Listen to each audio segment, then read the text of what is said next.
Joe, are you there? Peter, are you good on audio? That's off the record until he comes back. Can you for sure say that? Margot's gonna go ask, but she doesn't think it would be soon. Because they changed the monitors to... Well, because we asked them to. Oh. But I would not be set up if I was you, because every time he points to the plane, like, it's normally later.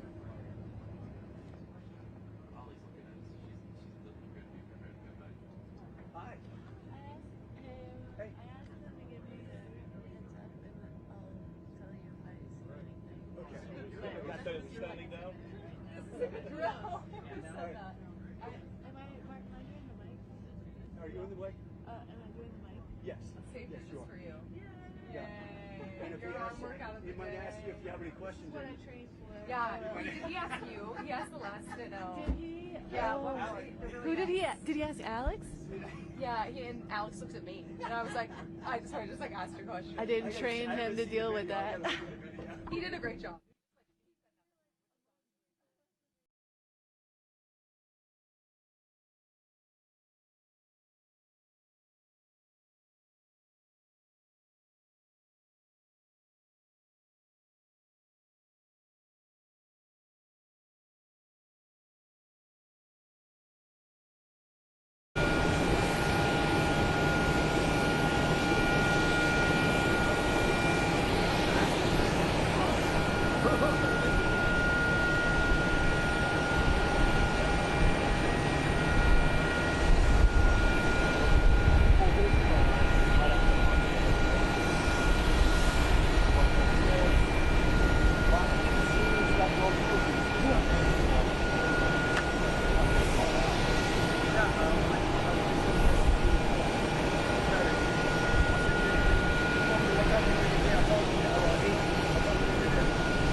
from a different way this time. Yeah, a little bit different. We have some good people. We have Senator Lindsey Graham. Hello, We have everybody. Howard Lutnick, Commerce. We have Steve Miller. We have a lot of people. We have Aaron. We have a lot of people. Go ahead. Oh, hi, Mr. President. Have you spoken with any of the U.S. service members who were injured during that operation in Venezuela? Yes, we have calls into them. I don't want to speak. They're all in good shape. Can you detail what watching that was like when all this played out in Venezuela and what Maduro was doing that moment? Well, I knew the possible danger. I mean, it was a very dangerous operation. It was amazing that we had a few injured, but all are in good shape right now. But I knew there was great danger. You got off a helicopter. The helicopters were being shot at. They got on the ground. They were amazing talent and tremendous patriotism, bravery. The bravery was incredible. Lindsay, they got off the helicopter and the bullets were flying all over the place. As you know, one of the helicopters got hit pretty badly, but we got everything back. Got everything back and nobody killed. The next question is who's in charge of Venezuela right now? Have you spoken to the newly sworn-in president there, Rodriguez? And what are your thoughts on the entire situation? You said the U.S. would run Venezuela. We're dealing with the people. We're dealing with the people that just got sworn in.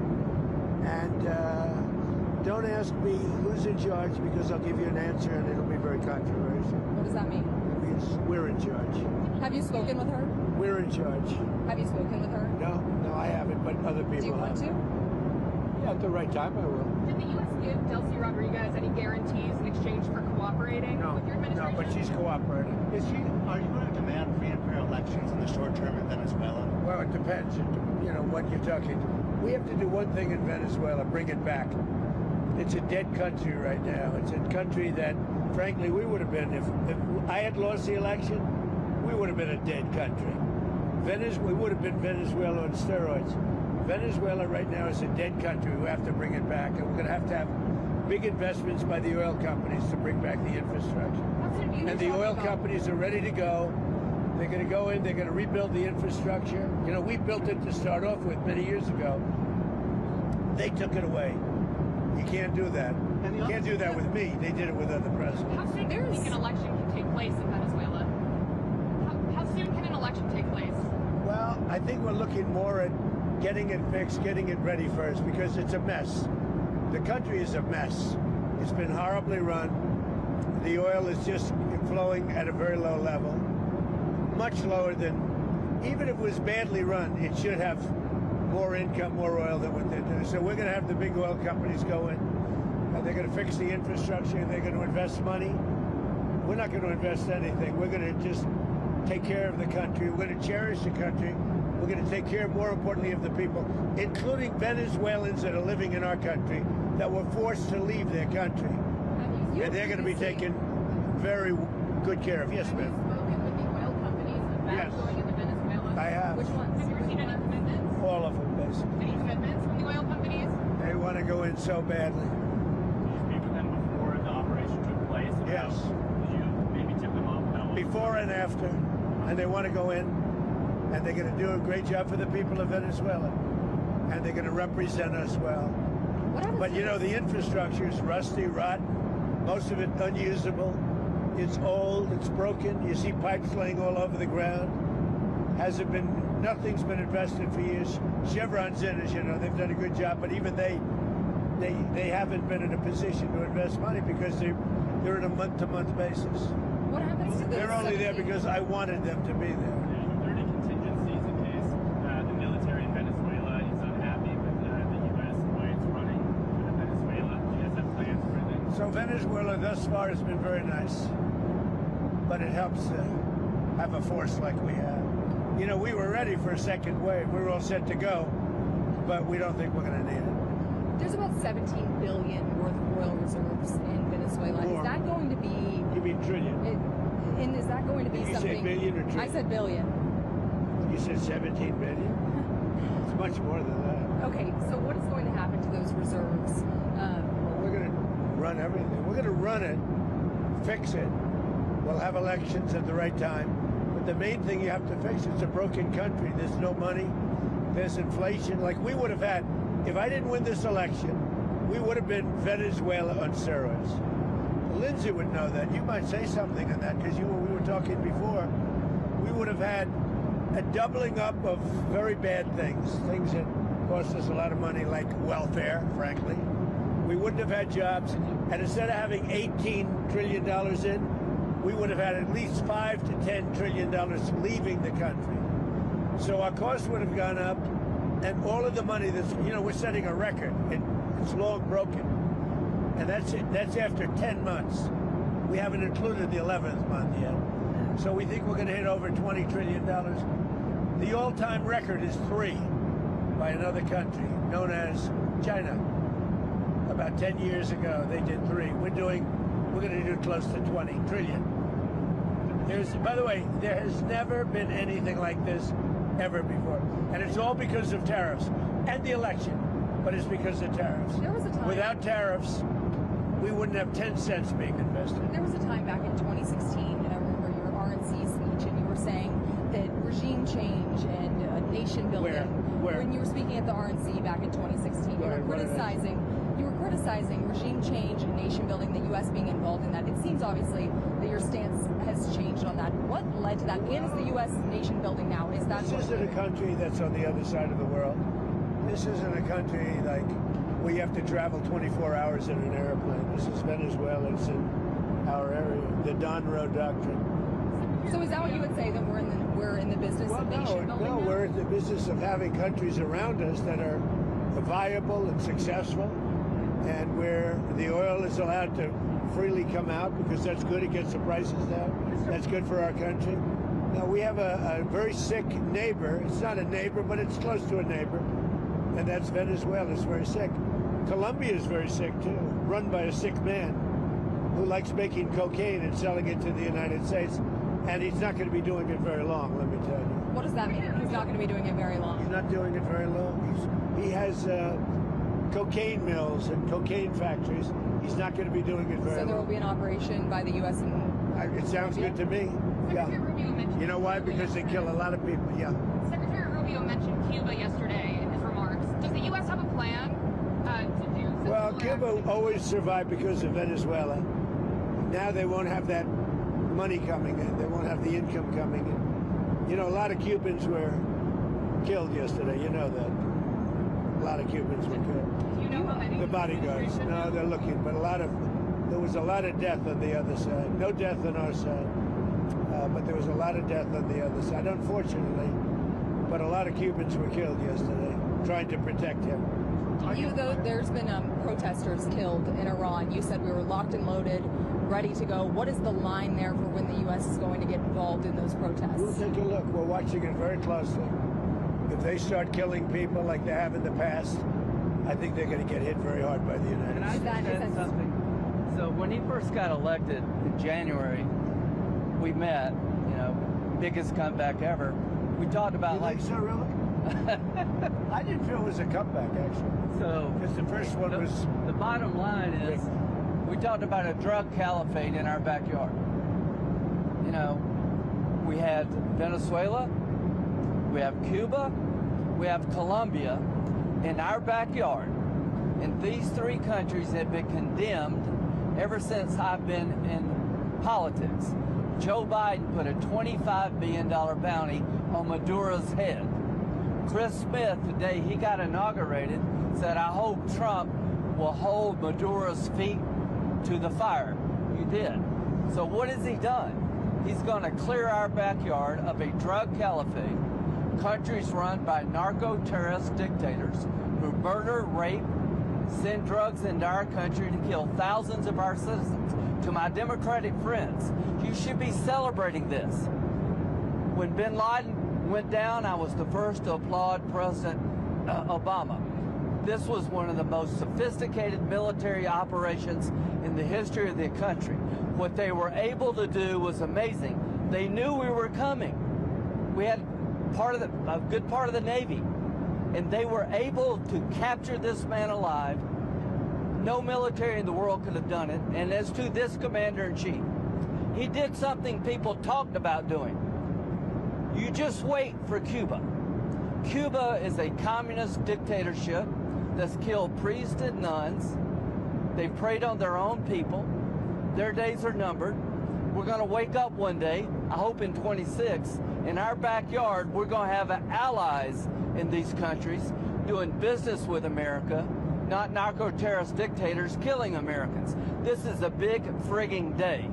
And everybody in the world is thinking differently than they were just a few days ago because of what you did. By the way, you know, you mentioned something that's interesting. Lindsay mentioned bin Laden. Do you know I wrote about bin Laden 1 year before the attack on the World Trade Center? And I said, you got to go after bin Laden. It was in my book. And very few people want to say that, but it was in my book. You know that, I think. You've actually talked about it. But if they would have listened to me, they would have taken out bin Laden, then you wouldn't have had the World Trade Center tragedy. Yeah, this is certainly going. Did you know that? I predicted bin Laden. I learned something every day. No, but did you hear that? Well, I didn't now. I just heard it right No, now. I wrote a book. It was 1 year before the attack that the book came out, and it talked about, there's a whole page, a whole section dedicated to a guy named bin Laden who's a bad guy who you have to take out. So I'll get the book. But right after the election, he told me, I'm going to clean up our backyard. Now, this was before he took office. This was one of the president's priorities, is to make sure that people in our backyard, narco-terrorist states, will not continue to kill Americans without the number of people that will be alive today because Venezuela will be in different hands is going to be tens of thousands. This is something to be celebrated, whether you like him or not. Not just Venezuela. It's what's coming out of Venezuela in the form of ocean-going and Gulf-going and sea-going boats.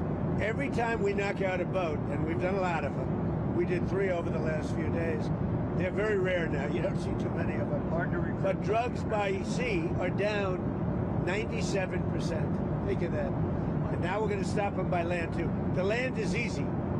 We had to do the sea before we did the land because it just works out. Yeah, you were just talking about the land, but it sounded like you And by the way, you have to do something with Mexico. Mexico has to get their act together because they're pouring through Mexico, and we're going to have to do something. We'd love Mexico to do it. They're capable of doing it.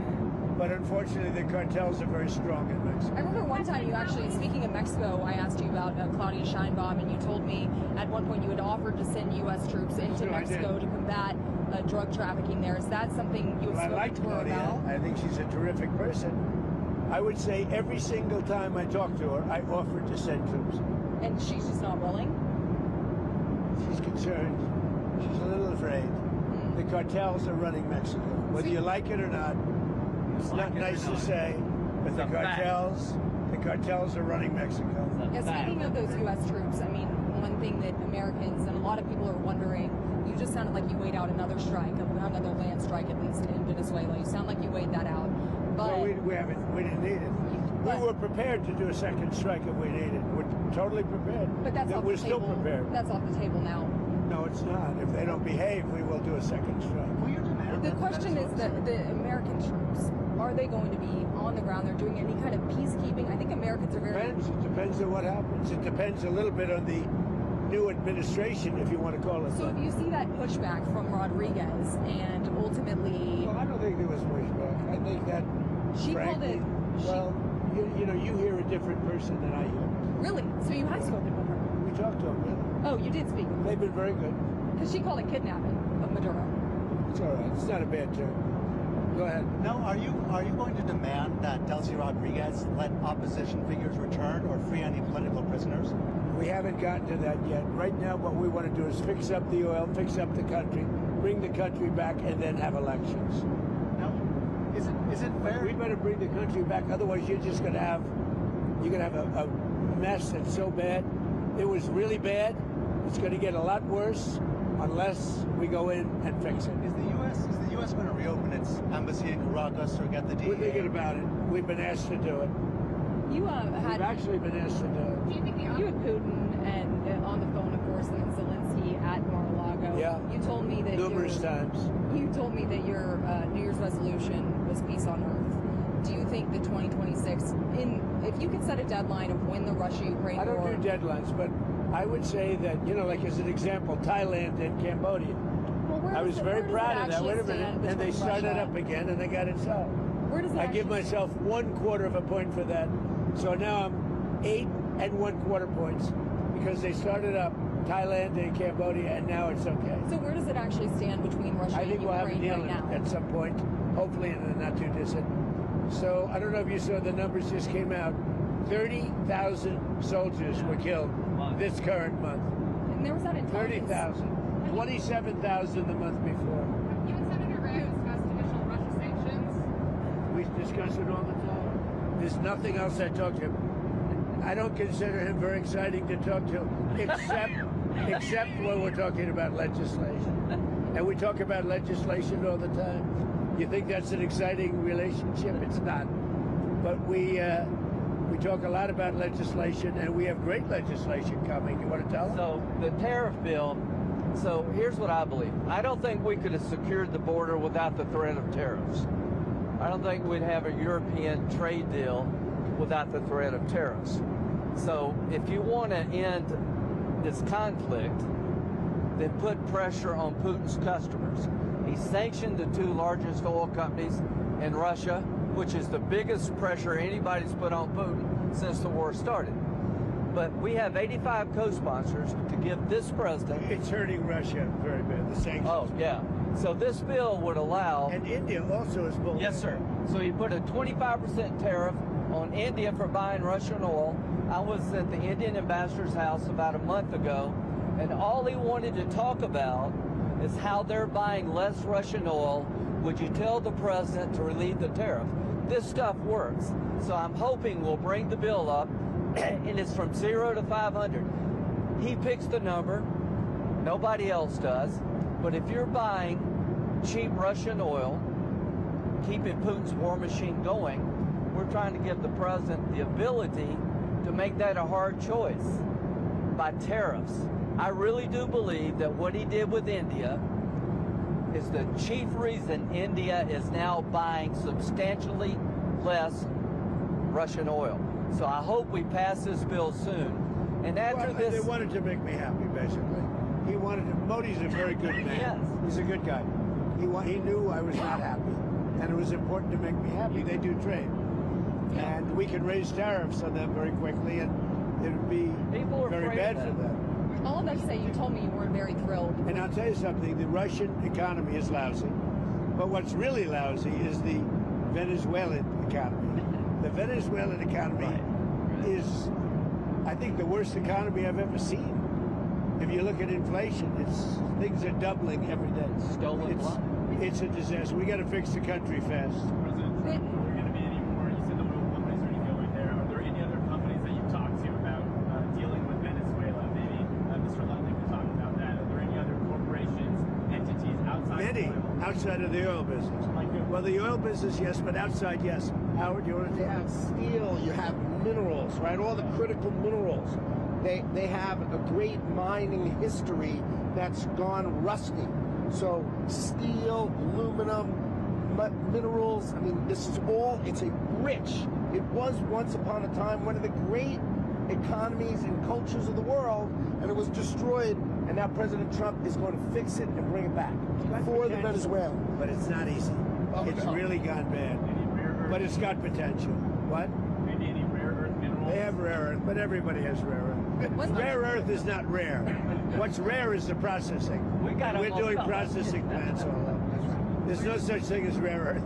The rare earth is everywhere. What isn't everywhere is the processing of rare earth, and we have a lot of places going up right now. One thing we haven't heard you specifically react to is the Minnesota fraud that we've seen play out. Well, it just doesn't get worse. I've reacted.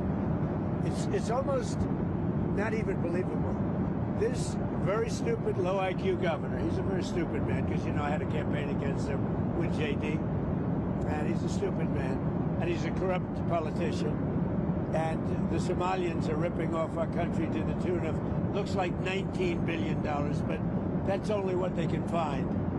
So usually when you look at it 19, that would mean it could be 50, but the numbers are astronomical. Think of it. They have a dead country.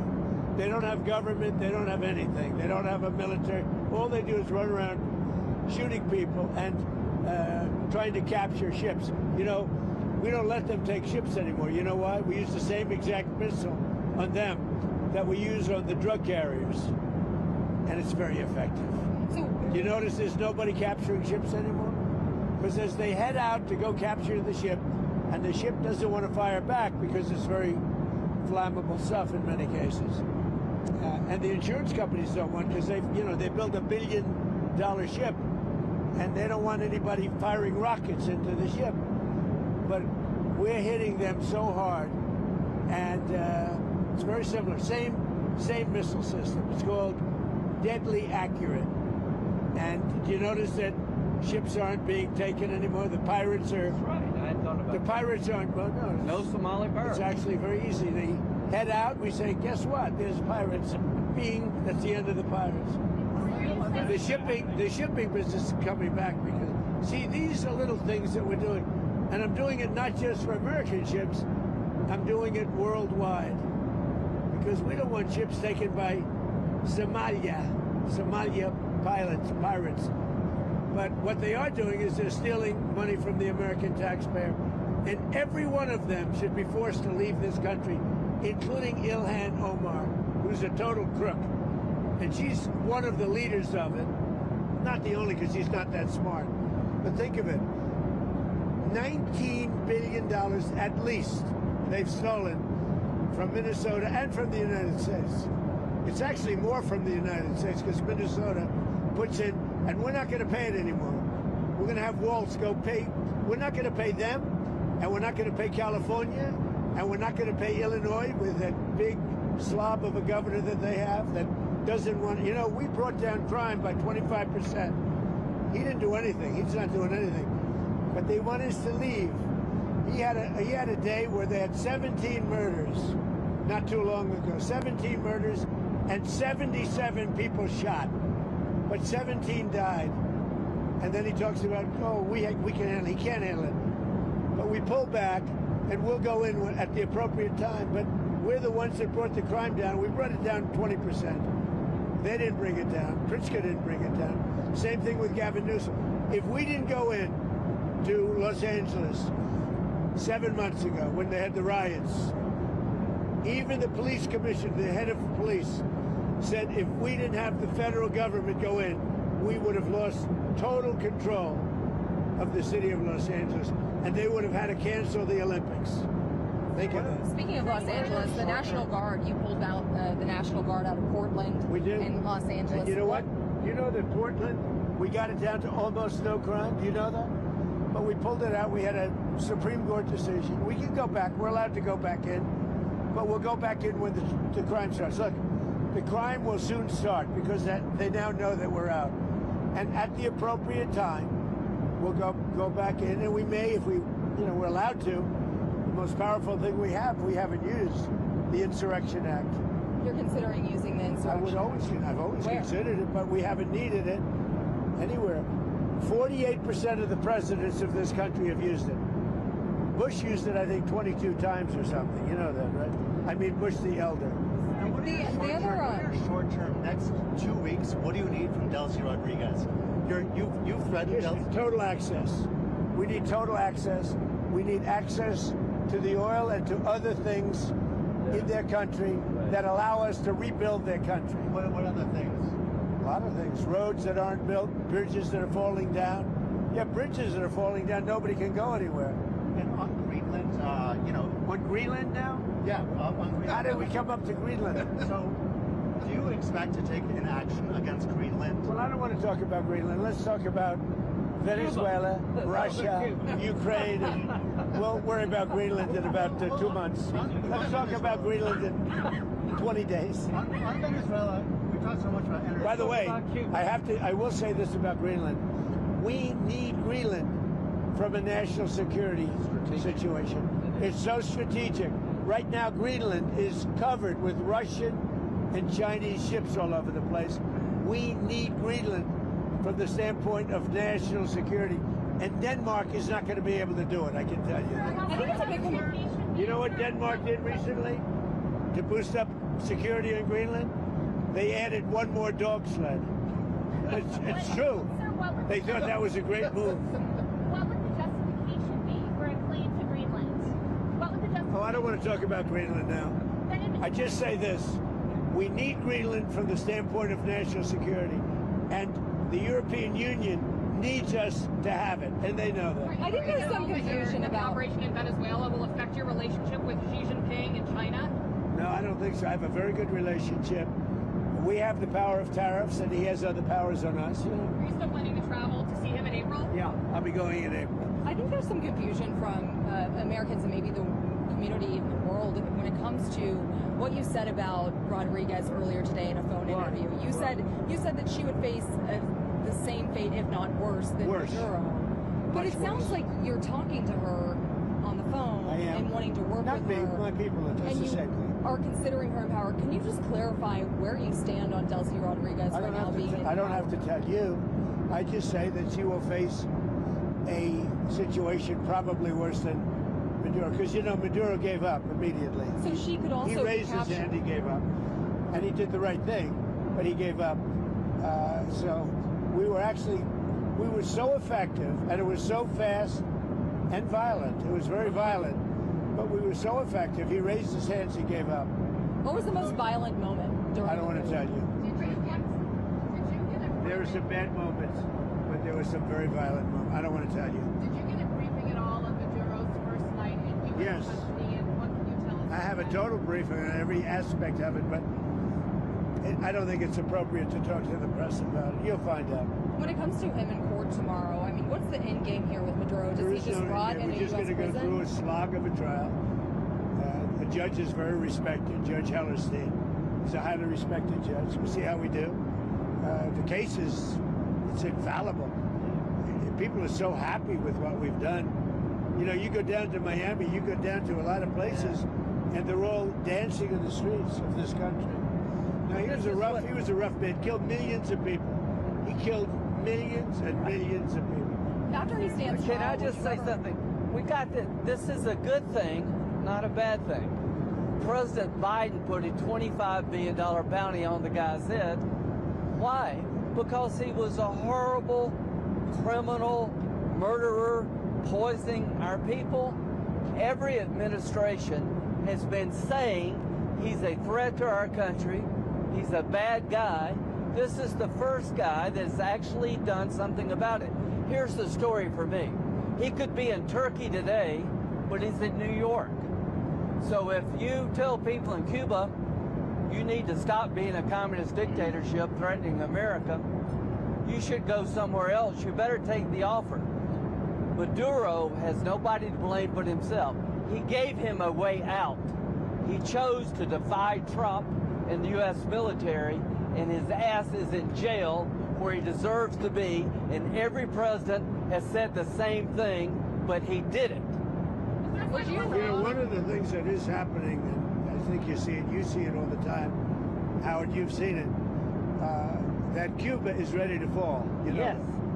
Cuba looks like it's ready to fall. I don't know if they're going to hold out. But Cuba now has no income. They got all of their income from Venezuela, from the Venezuelan oil. They're not getting any of it. And Cuba literally is ready to fall. And you have a lot of great Cuban Americans that are going to be very happy about this. Marco Rubio has really had your ear, it seems, throughout this entire process. I know that the Vice President Vance was just down the street when this whole operation was playing out, but would you say that Marco Rubio has your ear more than the Vice President right now? No, they both do. No. And JD's very smart, doing a great job, and so is Mark. No, both. It sounds like I would say equal. The go-to, and you were just talking about Cuba and what could come next there. Are you considering U.S. action in Cuba? We're not. I think it's just going to fall. I don't think we need any action. It looks like it's going down. It's going down for the count. You ever watch a fight? I have. They go down for the count. And Cuba looks like it's going down. What do you think, Howard? It's going down. They've lived off of Venezuela, right? The economics were all Venezuelan, right? That's why you said the protective force of Maduro was Cuban, right? They were Cuban guards. So they were just paying Cuba when that money stopped. Don't hire him in the future. Yeah, they weren't very good. People from our country who were forced to come over, they really didn't want, they were from Cuba. People from different countries like to stay in those countries, whatever, whether it's good, bad, or indifferent. And people want to go back to Cuba, and they want to work in Cuba, but Cuba's going down for the count. Thank you very much, everybody. Mr. President, is Elon Musk back in the fold? You had dinner with him last night at Mar-a-Lago. Elon's great. I say about Elon, he's 80% super genius and 20% he makes mistakes. But he's a good guy. He's a well-meaning person. Can I ask you about one more thing that I've been wanting to ask you the last couple of days? You said that you were very... He's got a lot of questions. I do have a lot of questions. Tell him who you're with. Go ahead. I'm with News Nation. My name's Libby D. Excellent. So you said that you were really very angry with the Ukrainian President Zelensky if he was the one who conducted that strike on Putin's residence. I don't believe that strike happened. Right. So Putin had said in that phone call to you that that strike happened. You came out and said that, and you believed Putin. There was some criticism. There is something that happened fairly nearby, but had nothing to do with this. Why did you believe Putin in that moment and then go say that about Ukraine? Because nobody knew at that moment. I mean, that was the first I heard about it. So why not? He said that his house was attacked. We don't believe that happened, as now that we've been able to check. Yeah. But that was the first we ever heard about it. We just hope that Russia and Ukraine get it settled. Amen. You know, it's costing us nothing. In fact, we make money because unlike Biden gave $350 billion, gave it away. Now, I got a lot of it back because we did a rare earth deal going into rare earth. And we're going to get a lot of that money back, maybe all of the money, maybe more than all of the money. But we get paid now whenever we send anything, they pay. So this isn't an economic thing for us. This is a soul. This is a situation where on average 25,000 souls, 25,000 soldiers mostly, and some people from Kiev and different cities, but a very small number by comparison. But 25,000 to 30,000 soldiers are being killed every single month. And they're not from America, they're from Russia, and they're from Ukraine. And if I could get it stopped, I'd like to get it stopped. And I think we will. Thank you very much, everybody. You've talked about returning some control to American companies.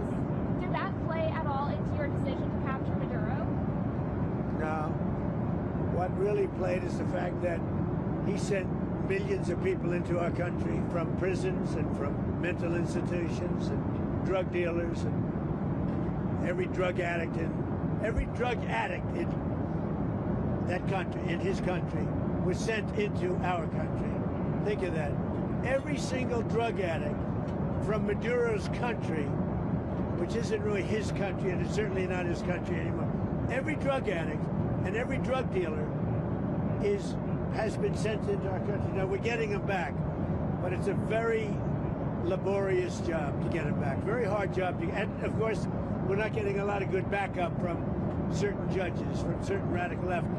But we're doing well on appeals because the people doing the appeals, seems that the judges are much more sane. What these super radical left judges are doing to our country, it's incredible. But if you take a look, Maduro sent hundreds of thousands and even millions of people from jails, from prisons, from mental institutions, drug dealers, drug addicts, everybody. He sent anybody with a problem into it. It can never be forgiven. And other countries have done the same, but nothing like Maduro's done. During your campaign, you talked about ending an American foreign intervention. What changed your mind with Venezuela? What kind of drew your interest in The fact that he sent drugs into our country. We're stopping it rapidly with what we're doing with the sea, because they come in, a lot of it comes in by sea, but it's not coming. The drugs coming in, as I said before, by sea are down 97%. You should be saying, thank you very much, President Trump. Great job. Now they can't get anybody to pilot those boats. You know, it's 97%. I'm trying to figure out who are the other 3%. Would you say that Operation Resolve... What's your response to supporters who voted for you? They'd be glad and relieved to see Maduro in custody. The voters that voted for me, yeah. Let me just tell you, the voters that voted for me are thrilled. They said, this is what we voted for. So let's just think about it. What is the right response when a country sends in tens of thousands of people to overwhelm your system? When a country is a narco-terrorist state that floods your country with cocaine, that's aligned with Hezbollah, What's the right response? You blow up the boat before they get here. You take down the source of the problem. President Trump didn't wake up one day and say, hey, let's take Venezuela. He did what other people talked about, but didn't have the balls or the guts to do it. This is a good thing. This is not interventionism. This is making America safer. We're going to be more prosperous because of the business deals. There are going to be Americans alive today because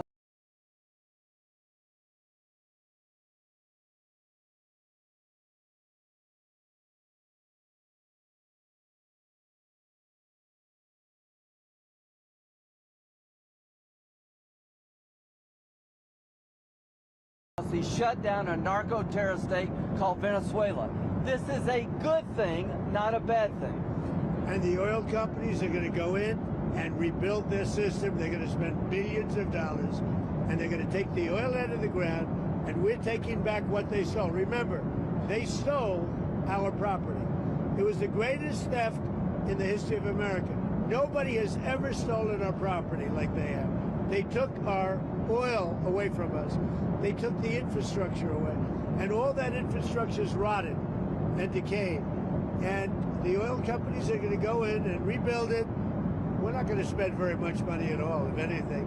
But the oil companies are going to go, we're going to take our oil back.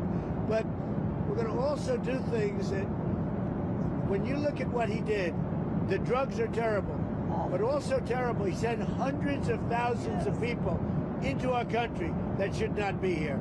And that means from prisons. That means Tren de Aragua, the gang, Tren de Aragua, that comes out of Maduro's country. He was very friendly with that gang. Well, they're having a hard time right now. You know, we had Tren de Aragua all over Washington, D.C., and they got the hell beat out of them. Washington, D.C.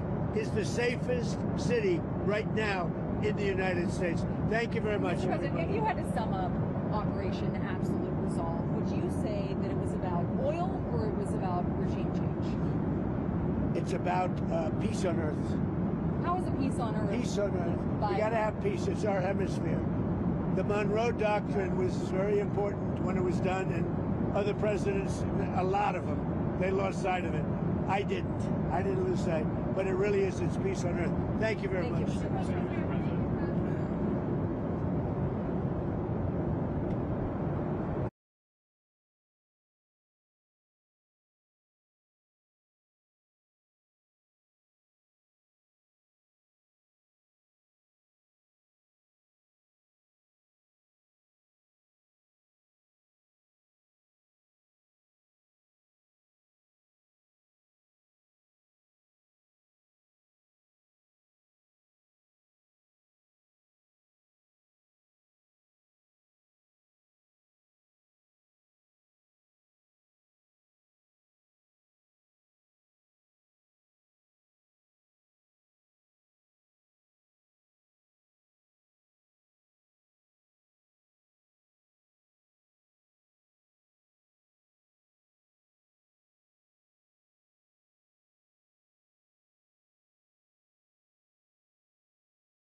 Have y'all had to be out here long? No, that's not. That's good.